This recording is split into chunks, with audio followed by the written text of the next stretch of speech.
Smart মিটাৰে এক প্ৰকাৰ যেন সাধাৰণ জনতাৰ ওপৰত শোষণ ৰাজ চলাইছে। যদি আপোনালোকে মন কৰিছে এইকেইদিন দেখিব সামাজিক মাধ্যমৰ পৰা আৰম্ভ কৰি ৰাজ্যৰ বিভিন্ন জিলাত একাংশ ৰাইজে ওলাই আহিছে প্ৰতিবাদ সাব্যস্ত কৰিছে যে স্মাৰ্ট মিটাৰে যেন একাংশ ৰাইজৰ পৰা এতিয়া শোষণ ৰাজ চলাইছে। সমান্তৰালকৈ আজি ধেমাজিত কৃষক মুক্তি সংগ্ৰাম সমিতিয়ে স্মাৰ্ট মিটাৰৰ ওপৰত প্ৰতিবাদ সাব্যস্ত কৰিছে। আমাৰ ধেমাজিত আমাৰ সংবাদদাতা তুলতুল দত্ত আছে, আমি পোনে পোনে তুলতুল দত্তৰ ওচৰত যাম। তাৰ পূৰ্বে জনাইছোঁ যে স্মাৰ্ট মিটাৰক লৈ এইকেইদিন সামাজিক মাধ্যমত একাংশই পোষ্ট কৰিছে, সামাজিক মাধ্যমৰ জৰিয়তে বা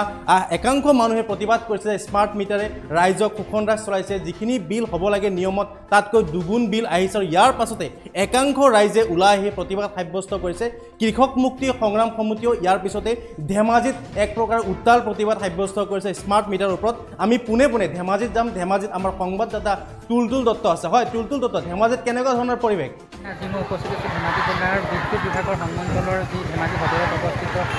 বিদ্যুৎ সংমণ্ডলৰ মুখ্য কাৰ্যালয়ত, আৰু ইয়াৰ পৰিৱেশ দেখুৱাবলৈ চেষ্টা কৰিম। কৃষক মুক্তি সংগ্ৰাম সমিতিৰ নেতৃত্বত ইয়াত আমি ঘেৰাও কাৰ্যসূচী আয়োজন কৰা হৈছে আৰু ইয়াৰ যি পৰিৱেশ কৰিবলৈ চেষ্টা কৰিম।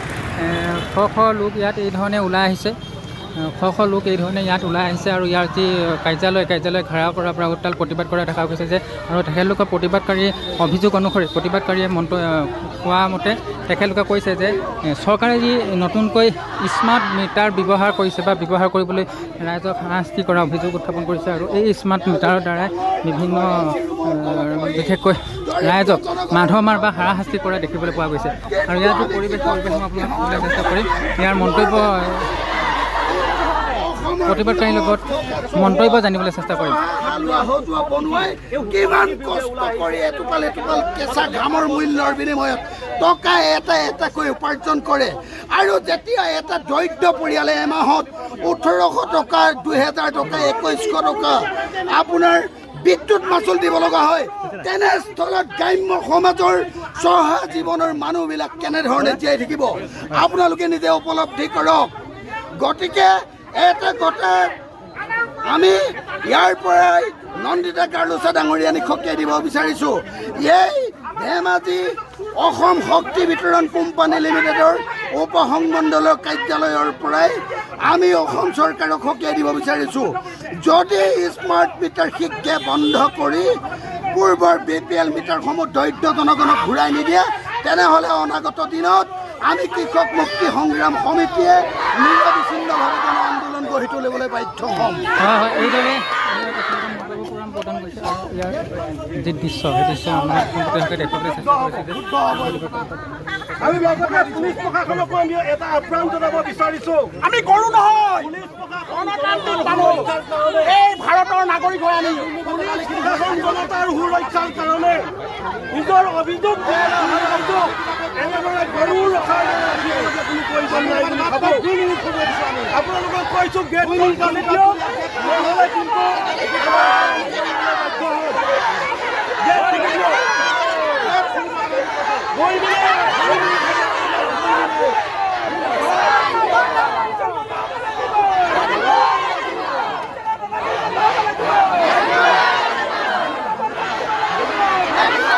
এইদৰে উত্তাল প্ৰতিবাদ কৰা দেখা গৈছে যে, আৰু বিদ্যুতৰ বিলৰ লগতে স্মাৰ্ট মিটাৰ বন্ধ কৰিবলৈ দাবী জনাইছে কৃষক মুক্তি সংগ্ৰাম সমিতিয়ে এই প্ৰতিবাদকাৰীয়ে। ৰাজ্য পৰিৱেশ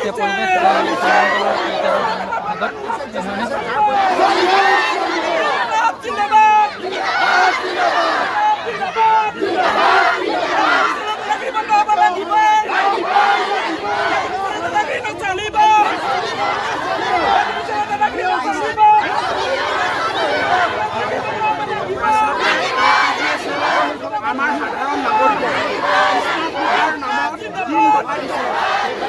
জানে আমাৰ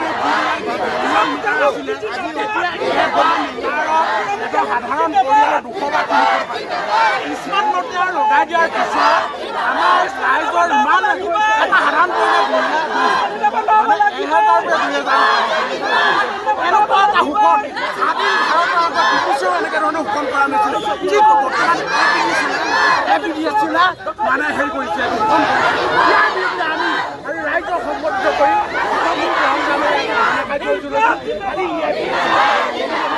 শক্তিমন্ত্ৰীক কৈছোঁ অসমৰ মুখ্যমন্ত্ৰীক কৈছোঁ স্মাৰ্ট মিটাৰ বন্ধ কৰক নহ'লে ইয়াতকৈ গণতান্ত্ৰিক আন্দোলনৰ কাৰ্যসূচী ল'বলৈ আমি বাধ্য হয়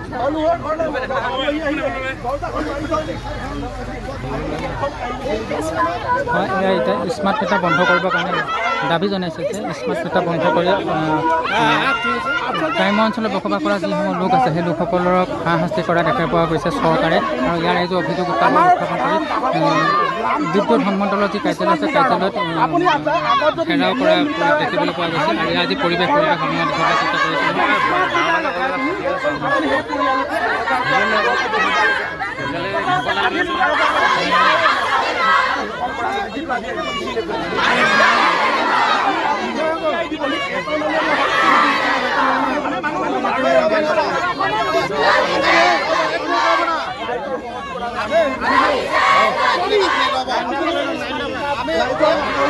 ৰাইজৰ কাৰণে আছে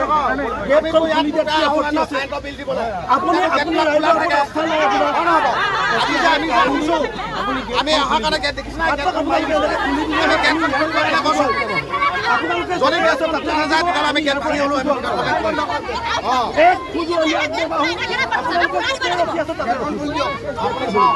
আপোনালোকে গেটখন বহলকৈ খুলি দিয়ক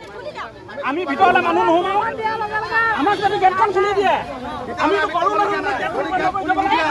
আমি কৰোঁ নেকি আমি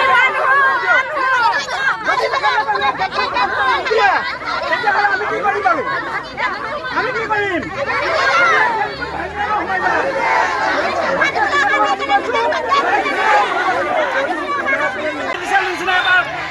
কোম্পানীক ঠিকা দি অসমৰ পৰা যি লুণ্ঠন কৰিছে তেখেতে আচলতে এই ৰাজ্যৰ পৰা কৰ লয় তেখেতে ঘৈণীয়েকৰ নামত মাটি কিনিবৰ কাৰণে তেখেতে কিন্তু এই কাম কৰি আছে গতিকে আমি আজি এই প্ৰতিবাদৰ জৰিয়তে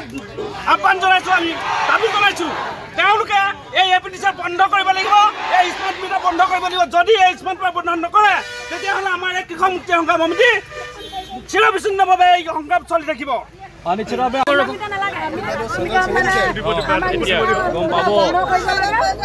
আমি ইমান টকা দিব নোৱাৰোঁ আৰু কাৰেণ্টটো আমি নিয়মিত নাপাওঁ যিমান সময় আকৌ আমাক মানুহ দিবলৈ যে স্মাৰ্ট মিটাৰ আমি এমাহত ৩,০০০ টকা ভৰিব নোৱাৰোঁ আমি হাজিৰা কৰি খোৱা মানুহ আমাক দিছিলে মিটাৰ এই দৈদ্য হিমায়তৰ BPL কাৰ্ড এতিয়া সেই BPL কাৰ্ড থৈ এতিয়া এইবোৰ সেই ল'ৰা ছোৱালীয়ে পঢ়াবলৈ আমি কাৰেণ্টৰ বিলে দিম সেইকাৰণে আমাৰ ইয়াত বন্ধ কৰক আমাৰ আগৰ কেৰাচিন তেল আমাক যোগান মিটাৰ এতিয়া স্মাৰ্ট মিটাৰ আপোনালোকৰ তাত লগাইছে নেকি আমাৰ তাত লগাইছে আমাৰ ঘৰত লগোৱা নাই আমি বন্ধ কৰি দিম লগাইছে আমাৰ ঘৰত লগাবলৈ মুখ্যমন্ত্ৰীক কি আহ্বান কৰিব এতিয়া মুখ্যমন্ত্ৰীক আমি আহ্বান কৰিম যে স্মাৰ্ট মিটাৰ বন্ধ কৰক আমাক কেৰাচিন তেল ঘূৰাই দিয়ক আমি তেল ঘূৰাই দিয়ক আমি চাকি জ্বলাই থাকিম কি ক'ম আপুনি মানে স্মাৰ্ট মিটাৰটো বন্ধ কৰিব লাগে ন সেইটো বন্ধ কৰিব লাগে আমাৰ আগৰ মিটাৰটোৱে হ'ব এতিয়া ল'ৰা ছোৱালী পৰীক্ষাৰ সময়তো কাৰেণ্টটো কাটি থৈ মানে কাৰেণ্ট সিহঁতি কাৰেণ্টৰ মানুহ যায় ৱাৰ চোৱাৰ লাইট চাইট চব লৈ আহে আনি পিনে সিহঁতি পেলাই থৈ দিয়ে আমি কিনি অনা বস্তুটো সিহঁতি পেলাই থৈ দিয়ে আনি দমকৈ পেলাই থয় দিনত গৈ কাৰেণ্টৰ পোৱালিকেইটা বন্ধ কৰিব লাগে সেইটো বন্ধ কৰিব লাগে সেইটোৱে বন্ধ আমি সেইটোৱে বিচাৰিছোঁ ন সেইটো বন্ধ কৰিব লাগে কোনোবা এটা পৰিয়ালৰ আপোনাৰ 60 টকা কিন্তু বৰ্তমান যেতিয়া আগতে আমাক কেটেগৰী ৱাইজত যিখিনি চৰকাৰে বিল' প্ৰপাৰ্টি লেভেলত বাস কৰা মানুহ এটা পৰিয়ালক এখন ৰেচন কাৰ্ড কেতিয়া দিয়ে যেতিয়া সেই পৰিয়ালটো বাৰ্ষিক আয় 2 লাখ টকাৰ তলত হয় তেতিয়া এখন ৰেচন কাৰ্ড দিয়ে আৰু সেই ৰেচন কাৰ্ডখনৰ লগত সংপৃক্ত কৰি পেলাই APDCL এটা মিটাৰ দিয়ে BPL মিটাৰ সেই BPL মিটাৰটোত যেতিয়া এটা পৰিয়ালে 80 টকা বা 100 টকাৰ বিল ভৰিছিল বৰ্তমান সময়ত যেতিয়া চৰকাৰখনৰ লগত আপোনাৰ নন্দিতা গাৰ্লুচাই গোপনে FC ৰুমৰ তলত বহি APDCL কৰ্তৃপক্ষৰ লগত আলোচনা কৰি বা চেণ্ট্ৰেল গভৰ্ণমেণ্টৰ লগত আলোচনা কৰি এই খাটি খোৱা মানুহখিনিক যেতিয়া আপোনাৰ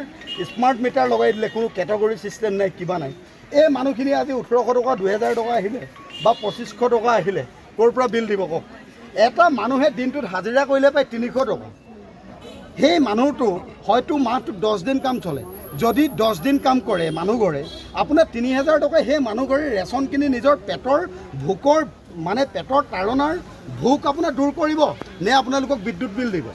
গতিকে আমি আপোনালোকৰ কোনো চলাহী কথা আমি মানি ল'ব নোখোজোঁ প্ৰথম কথা আমাৰ যিকেইটা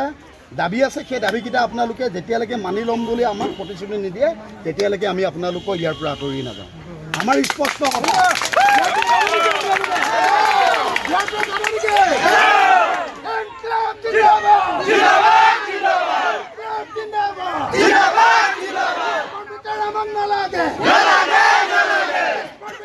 নালাগে